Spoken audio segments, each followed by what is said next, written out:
Hello student, welcome to physics lecture. Today we are going to start 8th part of the chapter 6 is beats. What is mean by beats? Beats, this is an interesting phenomenon based on the principle of superposition of waves. आपण बघितलं आहे superposition of wave. Beats पण त्याचा काय एक phenomena आहे जो superposition of wave वरतीच काय हे डिपेंड आहे. When there is a superposition of two sound wave having same amplitude but slightly different frequencies traveling in the same direction, the intensity of sound varies periodically with time. This phenomenon is known as production of beat. Beat कधी produce होईल जेव्हा दोन वेव्हचा काय होईल super impose होईल, परंतु दोन्ही वेव्हची काय असायला पाहिजे, दोन्ही वेव्हची एम्प्लिट्यूड सेम असायला पाहिजे आणि त्याची फ्रिक्वेन्सी ह्या काय असायला पाहिजे, डिफरंट असायला पाहिजे, स्लाइटली डिफरंट फ्रिक्वेन्सी असायला पाहिजे आणि त्या दोन्ही वेव्हज सेम डायरेक्शननी ट्रॅव्हल व्हायला पाहिजे. त्यावेळेस त्याची जी इंटेन्सिटी आहे दोन वेव्हची इंटेन्सिटी ही काय होईल, व्हॅरी होईल पिरियडिकली विथ टाइम नुसार त्या दोन्ही वेव्हची इंटेन्सिटी व्हॅरी होईल. धिस फेनॉमिना, त्याच फेनॉमिनाला काय म्हणतात, production of beats. The occurrence of maximum intensity, जिथे मॅक्झिमम इंटेन्सिटी मिळेल त्याला काय म्हणतात, waxing, call waxing. And those of minimum intensity are called waning. One waxing and successive waning together constitute one beat. एक वॅक्सिंग आणि त्याच्या लागून जो येणारा वॅनिंग आहे त्यामधलं जे डिस्टन्स आहे किंवा त्यालाच काय म्हणतात, त्याला एक बीट असं म्हणतात. The number of beat heard per second is called beat frequency. आणि पर सेकंड मध्ये, एका सेकंड मध्ये तुम्ही किती नंबर ऑफ बीट ऐकता त्यालाच आपण काय म्हणू, बीट फ्रिक्वेन्सीज. नंतर आपल्याला याचा अनालिटिकल मेथड बघायचा आहे. Analytical method to determine the beat frequency. Beat frequency कशी काढायची त्याची मेथड दिलेली आहे. Consider two sound waves having same amplitude and slightly different frequencies. दोन साऊंड वेव्ह घेतलेले आहे ज्याची एम्प्लिट्यूड सेम आहे परंतु फ्रिक्वेन्सीज काय आहे, वेगवेगळे आहे. फ्रिक्वेन्सी किती आहे, N1 आणि N2. Let us assume that they arrive in phase at some point X of the medium. The displacement due to each wave at any instant of time at that point is given as. आता displacement प्रत्येक वेव्हची त्या time period मध्ये किती असेल ते given दिलेली आहे, गिवन ॲज. आपल्याला इक्वेशन माहित आहे किती राहील, y1 is equals to a sin in bracket 2 pi in bracket n1 t minus x upon lambda 1 bracket close square bracket close. This is equation 1. y2 is equals to a sin 2 pi in bracket n2 t minus x upon lambda 2 bracket close. This is equation 2. आता आपण assume केलेला आहे की लिसनरचं distance किती आहे, 0 आहे. At x वरती आहे, x इज इक्वल्स टू 0. तर काय होईल हे इक्वेशन, आता हे व्हॅल्यू आपण 0 पुटअप केली या इक्वेशन मध्ये, x ची व्हॅल्यू 0. तर हे काय होईल equation, y1 is equals to a sin in bracket 2 pi n1 t. This is equation 3. y2 is equals to a sin 2 pi n2 t. This is equation 4.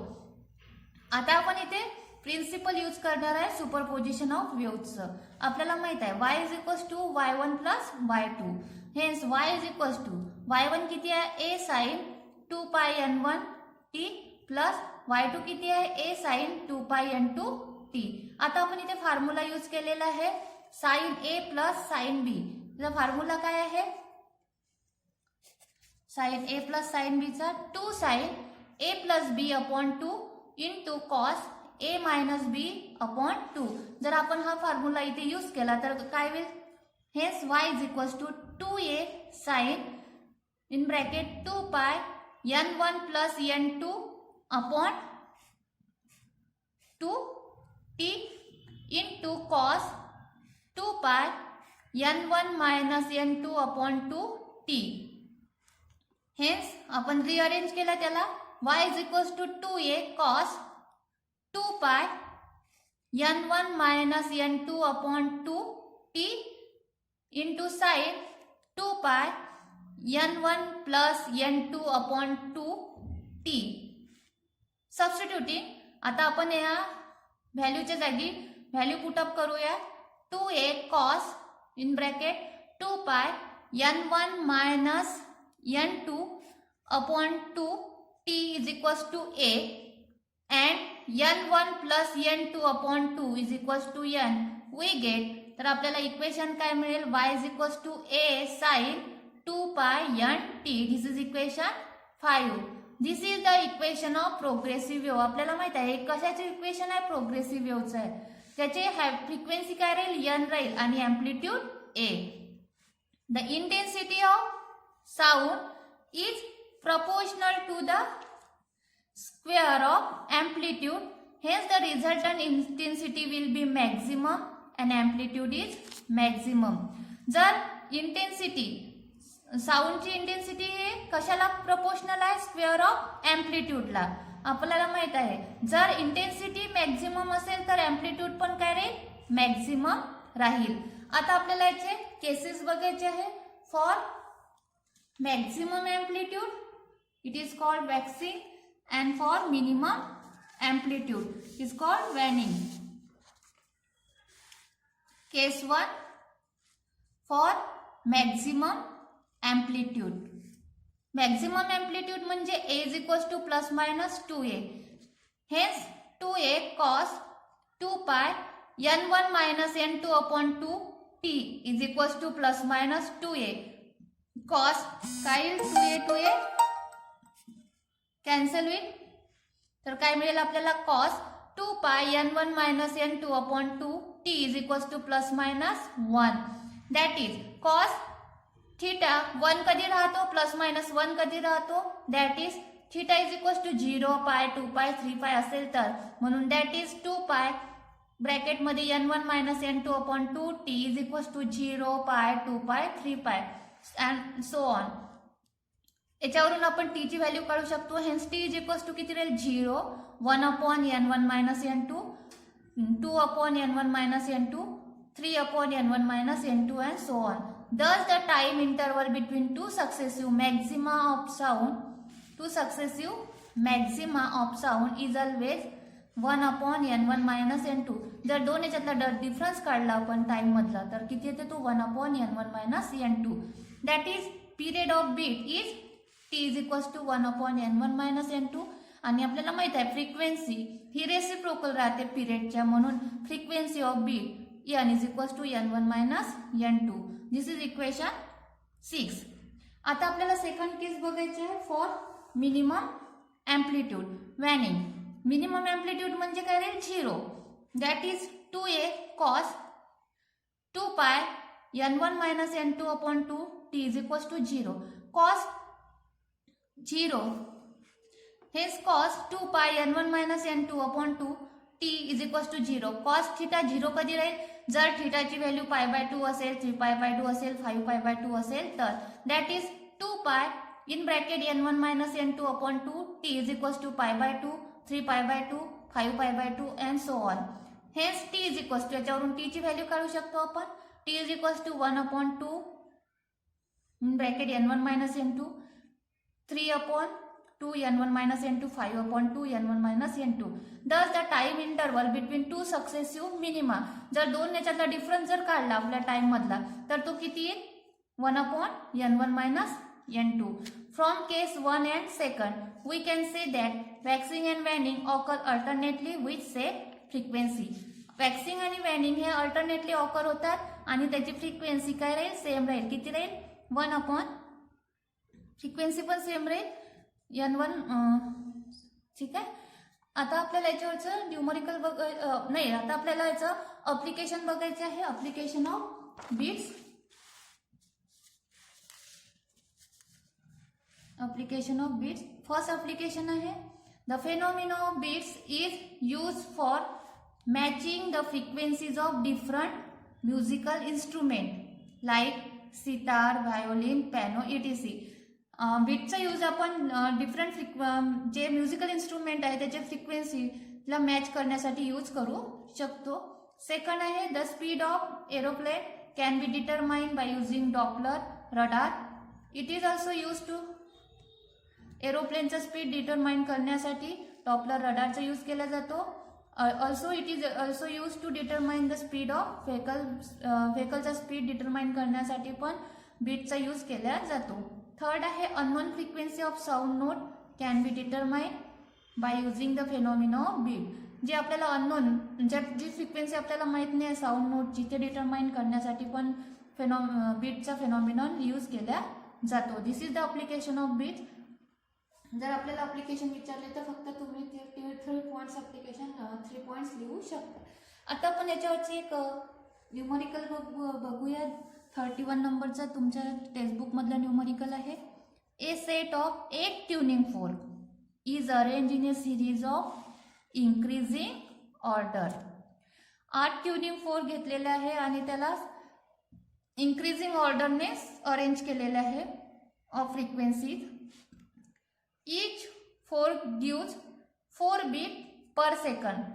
प्रत्येक fork हा 4 beat per second produce करत आहे. With next one and the frequency of last tuning fork is toys.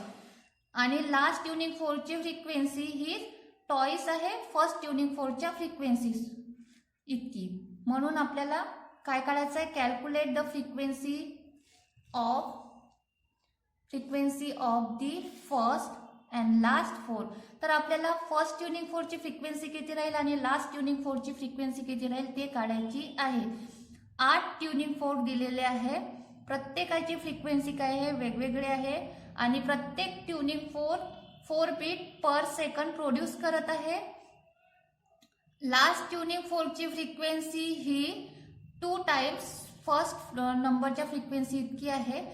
तर आपल्याला last नंबरच्या tuning फोर्कची frequency आणि first नंबरच्या ट्युनिंग फोर्कची फ्रिक्वेन्सी काढायची आहे. Solution given. Number of last नंबरचा ट्युनिंग फोर्क म्हणजे काय झाले, N8 is equals to 2N1. N1 means first नंबरचा tuning fork means N8 is equals to 2N1. Beat frequency किती आहे, 4 हर्ट्ज. N2 किती होईल, N1 प्लस 4. कारण की बीट किती प्रोड्यूस करत आहे, 4 बीट पर सेकंड करत आहे. आपल्याला माहित आहे N1 मायनस N2 किती राहते, 4 राहते. किती 4. म्हणून N2 is equals to N1 plus 4, N3 is equals to N2 plus 4, N4 is equals to N3 plus 4 and so on. N8 is equals to काय, N7 plus 4 is equals to N1 plus 7 into 4 is equals to N1 plus 28.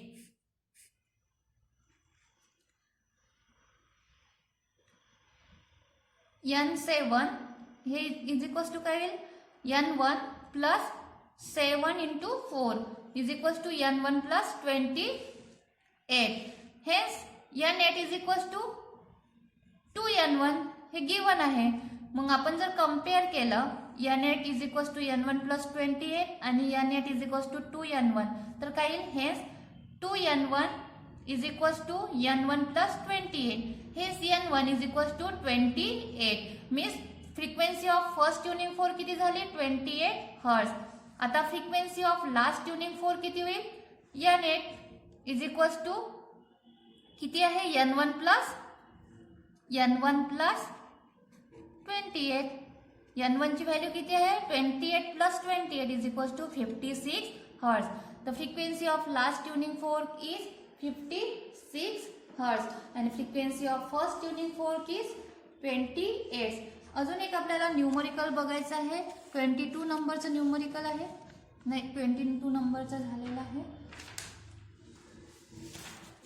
So एक numerical बघायचं होतं.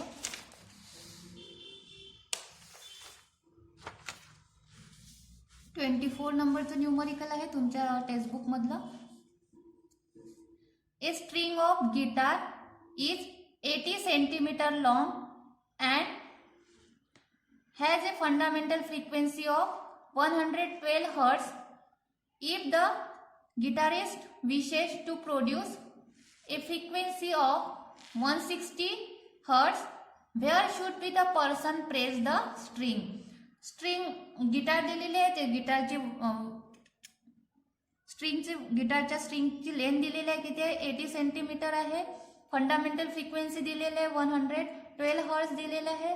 आता गिटारिस्टला आपल्याला guitar वाजवायचे 160 हर्ट्जच्या फ्रिक्वेन्सीने, तर तो कुठे प्रेस करेल, स्ट्रिंगवरती कोणत्या लेंथवरती तो प्रेस करेल ते आपल्याला लेंथ काढायची आहे. गिवन आहे ते लिहून घेऊया आपण. L1 is equals to 80 centimeter, hence N1 is equals to 112 Hz. L2 is equals to काढायचे आहे, फ्रिक्वेन्सी किती आहे N2 is equals to 160 Hz. Formula माहिती आहे आपल्याला फंडामेंटल फ्रिक्वेन्सीचा. N1 is equals to 1 upon under root, N1 is equals to 1 upon 2 L1 under root T upon M. This is equation 1. N2 is equals to 1 upon 2 L2 under root T upon M. This is equation 2. Divide equation 1 by 2. We get N1 upon N2 is equals to 1 upon 2 L1 upon 1 upon 2 L2 is equals to 2 L2 upon 2 L1 is equals to L2 upon L1. Hence N1 ची value किती आहे 112. N2 ची value किती आहे 160 is equals to L2 काढायचा आहे L1 ची value किती आहे 80. Hence L2 is equals to 112 into 80 upon 160. तर किती होईल जर आपण हे सॉल्व केलं तर काय 1 चा 2 112 upon 2 is equals to 56 centimeter. At 56 centimeter the person press the string. 56 centimetre वरती पर्सनला काय करावं लागेल प्रेस करावं लागेल, तेव्हाच त्याची फ्रिक्वेन्सी 160 हर्ट्ज प्रोड्यूस होईल. Thank you for watching this video. Okay, bye bye.